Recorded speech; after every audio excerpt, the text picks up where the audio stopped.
पारो या मालिकेच्या आजच्या भागात आपण पाहणार आहोत.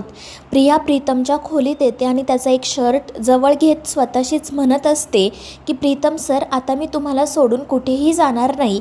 आणि तितक्यात प्रीतम त्या ठिकाणी येत प्रियाला मिठी मारत म्हणतो की प्रिया मॅडम, मी सुद्धा तुम्हाला सोडून कुठेही जाणार नाही. आणि त्याला असं अचानक आलेलं बघून प्रिया खूप घाबरते आणि त्याला विचारते की प्रीतम सर, इथे काय करताय तुम्ही. तर प्रीतम म्हणत असतो की प्रिया मॅडम, आता आपलं लग्न झालंय ना. मात्र प्रिया म्हणत असते की कोणीतरी खोलीमध्ये येईल. मात्र प्रीतम काही ऐकत नाही आणि तितक्यात पारू त्या ठिकाणी येते. त्यामुळे प्रीतम घाबरून बाजूला सरकतो. तर पारू त्याला विचारत असते की प्रीतम सर, इथे काय करताय तुम्ही. देवी आईंनी काय सांगितलंय माहिती आहे ना तुम्हाला. आणि त्यावर प्रीतम म्हणत असतो की अगं हो पारू, पण मी या खोलीमध्ये फक्त फ्रेश होण्यासाठी आलो होतो. पारू म्हणत असते की हो ना प्रीतम सर, आपलं घर खूपच लहान आहे, घरात दुसऱ्या खोल्यासुद्धा नाही, बरोबर ना. आणि त्यावर प्रीतमही हो म्हणतो. तर पारू त्याला खडसावून सांगते की प्रीतम सर, आता तुम्ही अजिबात त्या खोलीत यायचं नाही. देवी आईंनी सांगितलंय ना, मग जा आदित्य सरांच्या खोलीत जाऊन फ्रेश व्हा. आणि मग ती प्रीतमला तिथून हकलूनच लावते. आणि मग त्यानंतर प्रिया हसतच पारूला मिठी मारते. पारूने जी काही मदत केलेली असते त्याबद्दल प्रिया तिचे मनापासून आभार मानते. तर पारू तिला समजावते की प्रिया मॅडम, मी काही केलेलं नाही आहे. तुमचं आणि प्रीतम सरांचं प्रेम खरंच खूप निर्मळ आहे आणि म्हणूनच आज सगळ्यांच्या आशीर्वादाने तुमचं लग्न झालं आहे. आणि मग त्यानंतर तीसुद्धा तेथून निघून जाते. तर दुसरीकडे आदित्य पारूच्या डोळ्यांसोबत बोलत असतो. आत्तापर्यंत जे जे काही घडलेलं असतं ते सगळं तो तिला सांगत असतो. आणि तितक्यात प्रीतम त्या ठिकाणी येतो. तो खूपच वैतागलेला असतो आणि आदित्यला सांगू लागतो की बघ ना दादा, आजच माझं लग्न झालं आणि आजच मला त्या खोलीतून बाहेर काढलं.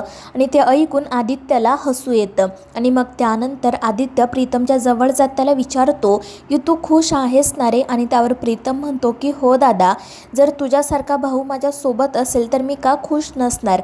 आणि तू लिहून ठेव की आजच्या इतका खुश मी याआधी कधीही नव्हतो. आणि त्यानंतर मग आदित्य प्रीतमला समजावतो की आता तुझं लग्न झाले, त्यामुळे यापुढे सगळे निर्णय जबाबदारीने घे, योग्य विचार कर, कारण यापुढे तू जे काही करशील त्याचा डिरेक्टली प्रभाव प्रियावर पडेल. आणि त्यावर प्रीतमसुद्धा हो म्हणतो. आणि मग आदित्य त्याच्या कामासाठी जातो. प्रीतम मात्र मनाशी म्हणत असतो की हो नाही म्हणता म्हणता आज एकदाचे प्रिया मॅडम आणि मी नवरा बायको झालो. खरंच ही फिलिंग किती छान आहे ना. याआधी ही फिलिंग मला कधी जाणवलीच नव्हती. आणि मग त्याला प्रियाची खूप आठवण येते. ती काय करत असेल असा त्याला प्रश्न पडतो. आणि मग तो आदित्यला सांगतो की दादा, मी पटकन माझ्या खोलीतून काही कपडे घेऊन येतो. आणि ते ऐकून आदित्य हसू लागतो. तर प्रीतम पटकन त्याच्या खोलीत जातो. तर त्या ठिकाणी प्रिया असते. प्रीतम तिला म्हणत असतो की प्रिया मॅडम, आज रात्री मी इथेच झोपणार, आता मी कुठेही जाणार नाही. आणि ते ऐकून प्रिया घाबरते. ती म्हणत असते की प्रीतम सर, हे काय बोलताय तुम्ही. जर आपल्याला इथे कोणी एकत्र बघितलं ना तर खूप प्रॉब्लेम होईल. पण प्रीतम काही ऐकत नाही आणि तो प्रियाला मिठी मारतो. पण तितक्यात अहिल्या त्या ठिकाणी येते आणि तिला बघून प्रीतम तर खूपच घाबरतो. तर प्रियासुद्धा खाली मान घालून बाजूला उभी राहते. तर अहिल्या त्या दोघांनाही समजावते की अजून तुम्हाला देवदर्शनाला जायचं आहे, गोंधळ बाकी आहे, त्यामुळे तुम्हाला या खोलीत राहता येणार नाही. पण प्रीतम म्हणत असतो की अगं आई, आम्हाला काहीच प्रॉब्लेम नाही आहे, आम्ही ते ॲडजस्ट करू. आणि ते ऐकून अहिल्या म्हणते की ठीक आहे, मग आता तू याच खोलीत राहा, पण या खोलीत तुझ्यासोबत प्रिया नाही तर श्रीकांत राहील. प्रिया माझ्यासोबतच असेल. आणि मग ती प्रियाला तेथून घेऊन जाते. तर प्रिया प्रीतमकडे बघून हसत असते आणि त्यामुळे प्रीतम खूप वैतागतो.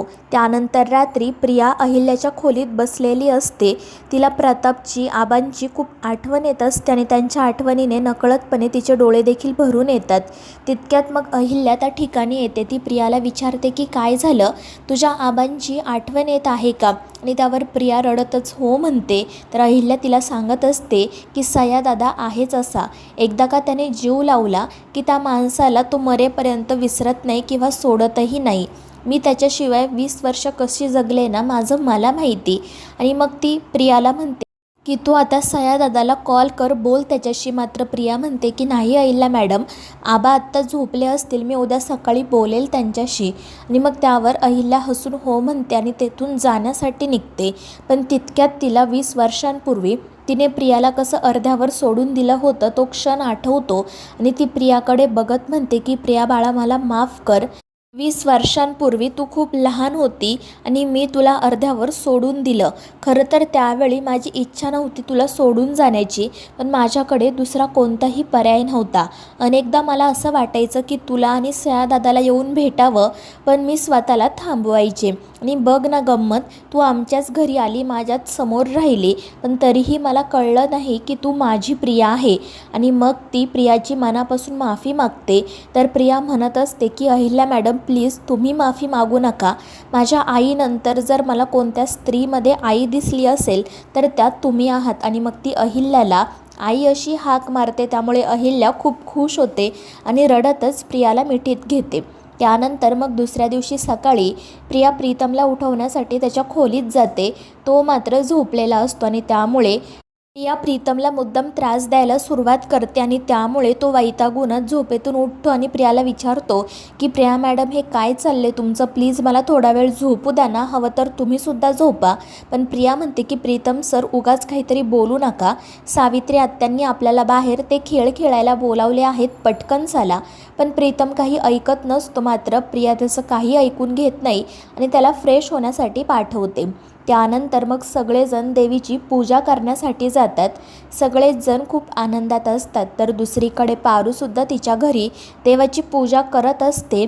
ती तिच्या मंगळसूत्रालासुद्धा हळदी कुंकू लावते आणि मग त्यानंतर ती तिच्या आईच्या फोटोसमोर जाऊन उभी राहते. ती रडतच म्हणत असते की बघ आई तुझ्या लेकीचं नशीब कसं आहे ते. तिकडे किर्लोस्करांच्या घरी सून आली. प्रिया मॅडम आणि प्रीतम सरांचं लग्न झालं. सगळेजण खूप आनंदात आहेत. प्रत्येकाच्याच नशिबी हे सुख नसतं. जगातील सगळी सुखं एकीकडे आणि आपला जोडीदार आपल्यासोबत असणं हे सुख एकीकडे. पण तिचं हे बोलणं सुरू असतानाच मारुती त्या ठिकाणी येतो. त्यामुळे पारू खूप घाबरते. तर मारुती तिला विचारत असतो की काय गं पारू, काय इच्छा बोलून दाखवत होती तू तुझ्या आईला. पण पारू घाबरूनच नाही म्हणते आणि त्यानंतर मारुती तिचा हात हातात घेत म्हणतो की पारू तू प्रीतम सरांच्या लग्नासाठी खूप प्रयत्न केले आणि बरोबरच आहे म्हणा, आपल्या मित्राचं चांगलं व्हावं असं कोणालाही वाटणारच ना. पण त्यासाठी तू जो मार्ग निवडला ना तो मला अजिबात मान्य नाही. तू गावाकडे आदित्य बाबांची बायको म्हणून राहिलीस आणि याबद्दल मला काहीच का नाही सांगितलं. जर तू मला याबद्दल आधीच सांगितलं असतं ना तर मी तुला असं करायला कधीच परवानगी दिली नसती, एवढं लक्षात ठेव. कारण ते मालक आहेत आणि आपण त्यांचे नोकर. या सगळ्यात जमीन आसमानाचा फरक आहे, हे कायम तुझ्या लक्षात राहू दे आणि यापुढे असा विचार तुझ्या मनातही येता कामा नये. आणि ते ऐकून पारू खूप घाबरते आणि हो म्हणते. तर मारुती तिला म्हणतो की ही तुझी शेवटची चूक होती, एवढं लक्षात ठेव. जर यापुढे तुझ्या हातून अशी एखादी चूक घडली ना तर मी तुला माफ करणार नाही. आणि मग तो रागातच तेथून निघून जातो. तर मित्रांनो, या मालिकेच्या पुढील भागांमध्ये आपण पाहणार आहोत प्रिया आणि प्रीतमसाठी सावित्रीने लग्नानंतरच्या वेगवेगळ्या खेळांची तयारी केलेली असते. आणि मग त्यानंतर ती मुद्दाम आदित्य आणि पारूला म्हणते की आता तुम्ही दोघं या कुंकवाच्या पाण्यामध्ये अंगठी शोधा. आणि मग त्यासाठी आदित्य आणि पारूसुद्धा तयार होतात. तर मित्रांनो, या मालिकेच्या पुढील भागांच्या अपडेटसाठी आपल्या चॅनेलला सबस्क्राईब करा.